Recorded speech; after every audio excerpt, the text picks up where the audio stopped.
السلام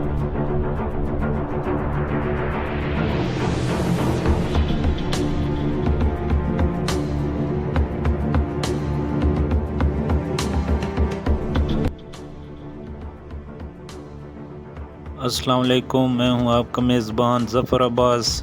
یہ ہے میرا چینل AK کرکٹ نیوز۔ اگر آپ نے میرے چینل کو اب تک سبسکرائب اور لائک نہیں کیا تو پلیز میرے چینل کو لائک اور سبسکرائب کر دیں اور بیل کے آئیکن پر کلک کر دیں تاکہ ہر نئی آنے والی ویڈیو آپ تک پہنچتی رہے۔ شکریہ۔ شاہد افریدی کی کوئٹہ میں میچ کرانے کے فیصلے پر PCB، بلوچستان حکومت اور پاک فوج کی تعریف۔ سابق کپتان 5 فروری کو بگٹی اسٹیڈیم کوئٹہ میں پشاور زلمی کی ٹیم کے لیے کھیلیں گے۔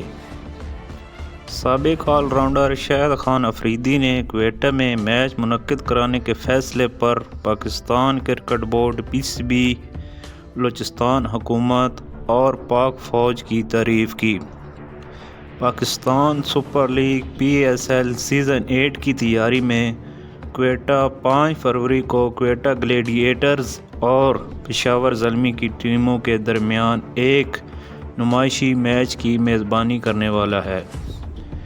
شاہد افریدی کے ساتھ بابر اعظم، سرفراز احمد اور دیگر قومی ستارے اس میچ میں ایکشن میں نظر آئیں گے۔ اس اقدام کے بارے میں بات کرتے ہوئے شاہد خان افریدی نے کہا کہ کوئٹہ کے لوگوں کو خوش کرنے کا ایک لمحہ دینا ایک اچھا قدم ہے۔ شاہد افریدی نے پیر کو میڈیا سے بات کرتے ہوئے کہا کہ میں کوئٹہ میں کھیلنے کے لیے بہت پرجوش ہوں۔ میں یہ قدم اٹھانے پر PCB کے سربراہ نجم سیٹھی، بلوچستان حکومت اور پاک فوج کا شکریہ ادا کرتا ہوں اور مبارکباد دیتا ہوں۔ انہوں نے مزید کہا کہ میری فاؤنڈیشن نے بلوچستان میں بہت کام کیا ہے اور میں جانتا ہوں کہ وہاں کے لوگوں کو اس طرح کی سرگرمیوں کی اشد ضرورت ہے۔ مجھے امید ہے اور 5 فروری کو کوئٹہ میں حیرت انگیز منظر دیکھنے کو ملیں گے۔